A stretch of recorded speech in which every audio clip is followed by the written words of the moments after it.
बिस्मिल्लाहिर्रहमानिर्रहीम। अस्सलाम वालेकुम। मैं हूं इज़हारुल्लाह खान और आप देख रहे हैं हरफ़े इज़हार। नाज़रीन, मीनार पाकिस्तान पर टिकटॉकर आयशा अकरम नामी लड़की के साथ जो अफसोसनाक वाक़या पेश आया वो यकीनन एक शर्मनाक वाक़या था। उसकी जितनी मजम्मत की जाए वो कम है, लेकिन इस वाक़े को लेकर के जिस तरह इसको बढ़ा चढ़ा करके पेश किया गया और पाकिस्तान की जो तस्वीर दुनिया को दिखाने की कोशिश की गई है वो भी अफसोसनाक और काबिल मजम्मत है। हम इस वाक़े की जो मुहर्रिकात हैं उसको नज़रअंदाज करना ये यकीनन नाइंसाफ़ी है। जितने भी टिकटॉक स्टार हैं उनको जब फेम मिलता है, उनको लाइक्स मिलते हैं, व्यूज़ मिलते हैं, तो शायद वो ये समझने लग जाते हैं कि वो अब एक बहुत बड़ी सेलिब्रिटी बन गई हैं, बहुत बड़ी स्टार बन गई हैं, लोगों के लिए एक रोल मॉडल बन गए हैं। लोग उनकी इज्जत और एहतराम की निगाह से उनको देखते हैं।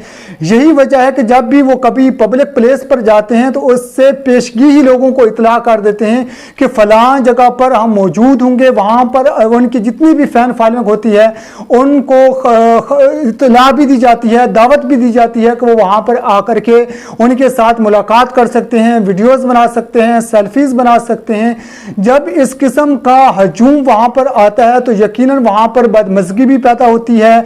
वहाँ पर इस किस्म के वाक़यात का रोनमा होना कुछ भी गैर यकीनी नहीं है, गैर मुतवक्को नहीं है, क्योंकि वहाँ की जो गैदरिंग है, वहाँ पर जो लोग हैं, उनकी जो ज़हनियत है वो इस किस्म का कंटेंट देखने के लिए ही इन लोगों को उन्होंने फॉलो किया होता है, जो जिनसी इश्तिहा को प्रमोट करता है, जिसके अंदर सफरी जज्बात को प्रमोट किया जाता है। सेक्सुअल हरेसमेंट को उसमें इजाफा होने का जो सबसे बड़ा सबब है वो इस किस्म का कंटेंट होता है, जिन पर यही जो टिकटॉक स्टार हैं वो काम कर रहे होते हैं।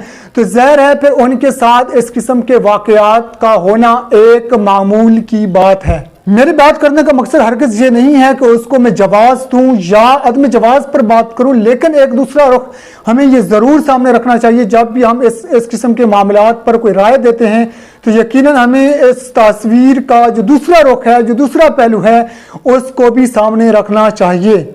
बदकिस्मती से हमारे समाज में सेक्सुअल हरासमेंट के, जिनसी बेरहवी के और सफली जज्बात का, नफसानी ख्वाहिशात का इजहार अब बड़ी जुर्रत और दलेरी के साथ हो रहा है। आए रोज़ इस किस्म के वाक़यात होते हैं जिसकी वजह से पूरी कौम के सर शर्म से झुक जाते हैं। मासूम छोटी बच्चियां भी इन दरिंदों से महफूज नहीं है। यहाँ तक कि कब्रिस्तान में मुर्दा औरतों को कब्रों से निकाल के उनसे ज़्यादती के वाक़यात रिकॉर्ड पर आ चुके हैं।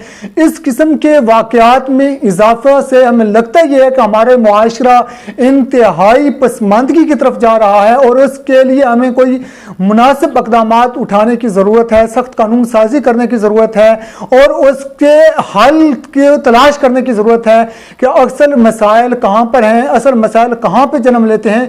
सबसे बड़ा मसला ये है कि हमारे अंदर जो मर्दों की तरबियत है उसका कोई बाकायदा इंतज़ाम नहीं है, कि हम मर्दों की तरबियत का कोई ख़ास एहतमाम नहीं करते, जिसकी वजह से मासूम औरतें, मासूम बच्चे, मासूम लड़कियाँ इन लोगों की दरिंदगी का निशाना बनती हैं। लेकिन दूसरी जगह एक ये भी है, जब आप गोश्त खुला छोड़ देंगे तो फिर कुत्ते तो उसको भंभोड़ेंगे, उसको नोचेंगे, उसकी तरफ लपकेंगे।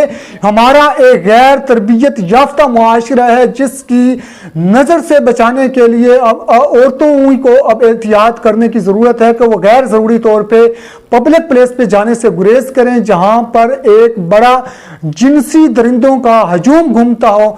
उनसे अपने आप को बचाएं, एहतियात बरतें, उन लोगों की तरफ जाने से गुरेज करें ताकि आपकी इज्जतें महफूज रह सकें। नाज़रीन, अगर आप मेरी इस बात से मुत्तफिक हैं तो मेरी इस वीडियो को लाइक करें, शेयर करें और मेरे चैनल को सब्सक्राइब करें। तमाम दोस्तों का बहुत शुक्रिया।